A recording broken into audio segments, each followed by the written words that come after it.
Hello everybody, Assassinator back with another Halo Infinite update video.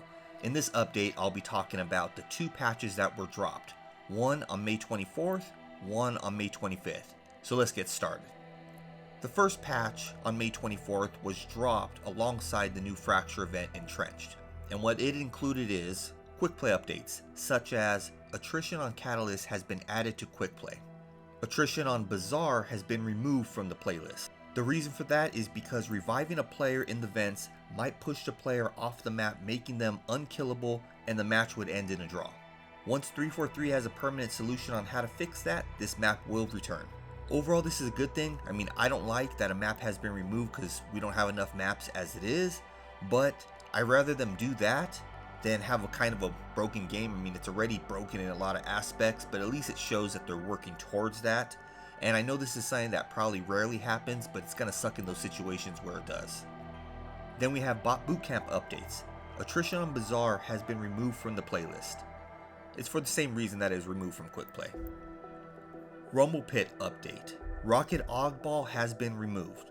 The reason why is because 343 received a lot of feedback that it wasn't playing well. And what they mean by that is most matches would end because of the timer.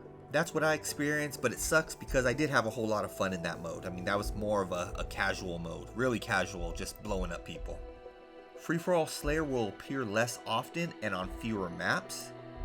This was done so players will have an increased chance of playing the other modes on the playlist. I feel that with them doing this, they should add ranked Free-for-all Slayer as a selectable mode for those who just want to play some Free-for-all Slayer. Maybe we'll get this soon. I have seen other people requesting that on Twitter. Ranked update.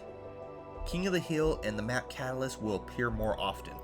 And I'm pretty sure most players look forward to playing on the newest map, and it sucks when you can play a 2-hour session and you don't even play once.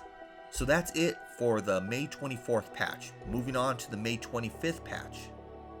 Now this patch is the patch that they had talked about for a while, kind of going back on a lot of things that they had changed and kind of broke when Season 2 came out.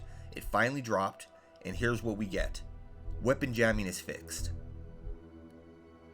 Some of the skill jumps that had been removed when Season 2 dropped have made a return, and some of those are the ones on Bazaar, Livefire, Streets, and Aquarius. They might not be exactly the same, but at least they're starting to bring some back. Zones in Total Control, Land Grab, and King of the Hill have received a fix addressing the issue that some people have ran into, including myself, where the zone was uncapturable by either team. Wasp on the map High Power will now only respawn 2 minutes after the last has been destroyed. On Bazaar, Overshields will now be available from the start of the match. The tank gun glitch in campaign has returned. There was an issue in campaign where players' Spartan cores weren't displaying correctly. It has been fixed. The Speedline option is now working, so you can select it to be on or off.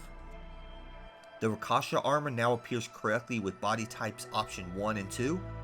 Joining in progress matches have been improved. It will now be less likely you will enter a match that is nearly complete. I never mind if I joined a match and it ended quick, because to me it was just like free XP. Scorpion tanks and race will come in on Pelican drops more often in BTB. So looking forward to getting into some of those vehicles. I hope that they just kind of drop like a Scorpion on each side. I hate when one side gets a Scorpion because they just kind of tear everyone up. If you're interested in more details on this update, I did do a past video kind of going into a lot more details on like the skill jumps and which they were.